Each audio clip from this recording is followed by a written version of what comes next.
پناہ مانگتا ہوں میں اللہ کی شیطان مردود سے، اللہ کے نام سے جو بڑا مہربان نہایت رحم فرمانے والا ہے۔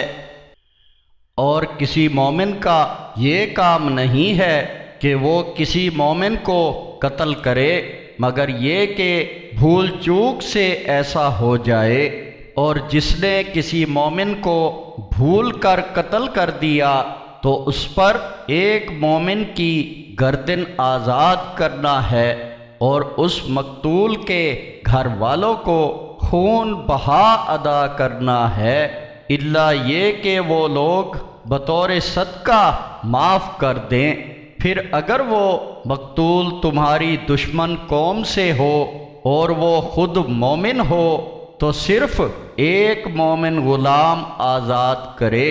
اور اگر مقتول اس قوم سے ہو جس کا تمہارے ساتھ صلح کا معاہدہ ہے تو اس کے گھر والوں کو خون بہا دینا ہے اور ایک مومن غلام آزاد کرنا ہے۔ پھر جس کو یہ میسر نہ ہو تو اس پر 2 ماہ کے متواتر صیام ہیں، یہ اللہ کی طرف سے قبول توبہ کے لیے کفارہ ہے،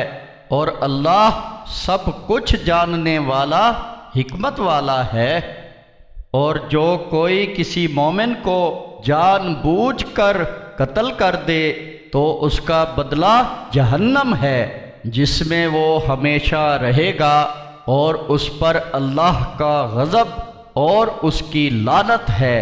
اور اللہ نے اس کے لیے بہت بڑا عذاب تیار کر رکھا ہے۔ اے ایمان والو، جب تم اللہ کی راہ میں جہاد کے لیے سفر کرو تو تحقیق کر لیا کرو، اور جو تمہیں سلام کرے اس کو یہ نہ کہو کہ تو مومن نہیں ہے، تم دنیاوی زندگی کا مفاد چاہتے ہو، اور اللہ کے پاس تو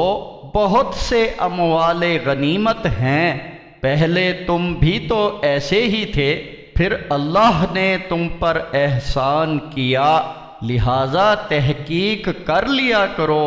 بلا شبہ تم جو کچھ کرتے ہو اللہ اس سے خوب باخبر ہے۔ مومنوں میں سے معذوروں کے سوا جنگ سے بیٹھ رہنے والے اور اپنے مالوں اور جانوں سے اللہ کی راہ میں جہاد کرنے والے برابر نہیں ہو سکتے۔ اپنے جان و مال سے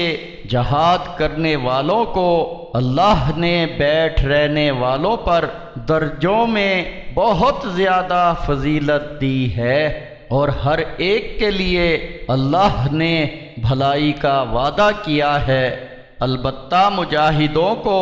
بیٹھ رہنے والوں کے مقابلے میں بہت بڑے اجر و ثواب کی فضیلت عطا کی گئی ہے۔ اس اللہ کی طرف سے بلند درجات اور مغفرت اور رحمت کی فضیلت دی گئی ہے، اور اللہ تعالی بڑا معاف فرمانے والا رحم کرنے والا ہے۔